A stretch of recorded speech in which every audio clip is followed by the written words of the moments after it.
fôlego entre em vós e vivereis. Queridos, Ezequiel é um profeta escolhido por Deus. Ezequiel é um profeta escolhido pelo Senhor. Ezequiel é um profeta de linhagem sacerdotal. Existe uma diferença entre linhagem sacerdotal e linhagem profética, pois o sacerdote ele tinha papel, ele tinha incumbência de escutar o povo e apresentar a Deus, pois o profeta tinha a incumbência de escutar de Deus e apresentar ao povo. Deus resolve chamar Ezequiel para uma chamada profética, e você vai perceber que quando Deus vai chamar Ezequiel, estava esse mesmo junto aos rios da Babilônia, como está escrito em Salmos, e junto aos rios da Babilônia nós pendurávamos as nossas harpas nos salgueiros.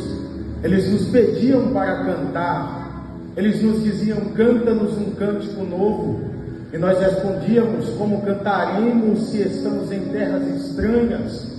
Era como se o povo estivesse pedindo Ezequiel para cantar. Era como se o povo estivesse pedindo Ezequiel para tocar a harpa, para fazer um som de adoração. E o mesmo estava dizendo: em terra estranha eu não canto, em terra estranha eu não louvo, em terra estranha eu adoro. Mas o que de fato chama a minha atenção, na verdade, é que o Senhor resolve chamar Ezequiel.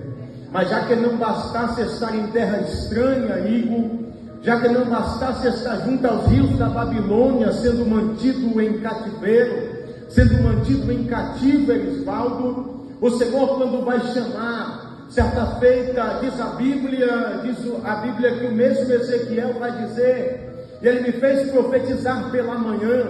Só que antes o Senhor havia falado que tiraria a delícia dos teus olhos.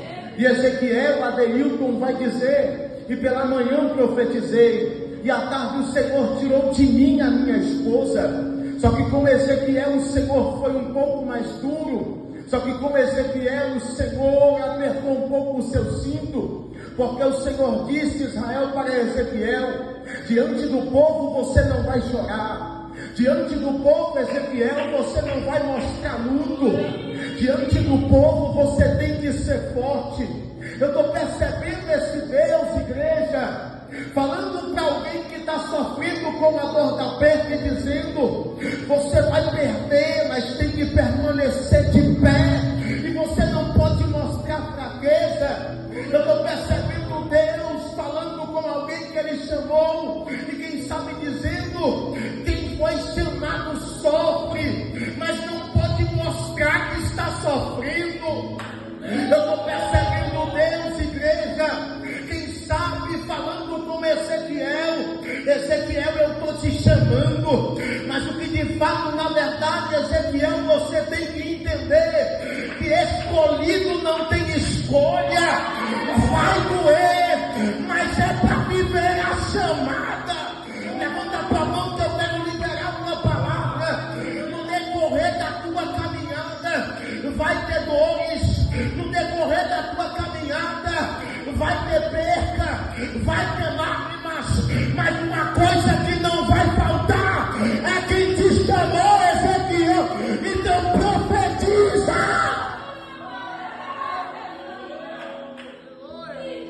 O Senhor disse: você não pode mostrar fraqueza, e o mesmo é levado a um vale de ossos secos, ossos que eram os soldados de Israel. Diz a Bíblia que ele é levado em espírito, ele tem uma visão do vale, e quando ele tem esta visão do vale, diz a Bíblia que o Senhor vai dizer: Ezequiel, podes tu reviver esses ossos? Ele diz: Senhor Jeová, isso aí é tu que sabes. O Senhor disse: então faz o que eu te chamei para fazer. E o que Deus chamou? Profetiza. Só que o que de fato chama a minha atenção é que dentro desse texto existem dois períodos de profecia. O primeiro período é o que ele profetiza a Israel, e os ossos vão se ajuntar. O segundo período é o período que Deus diz: profetiza de novo, e o Espírito desce.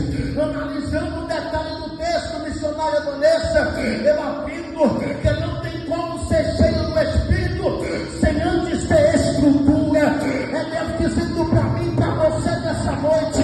Tem gente que vai cantar cheio do Espírito, mas antes eu vou dar estrutura. Tem gente que vai profetizar cheio, mas antes eu vou dar estrutura. Tem gente que vai fazer missão, mas antes eu vou dar estrutura. Porque não tem como Deus encher ninguém de Espírito sem antes ajuntar os seus ossos. Deixa eu liberar. É por isso que o diabo tocou em tudo de Jó, mas da estrutura ele não tocou. Deixa eu ser profeta.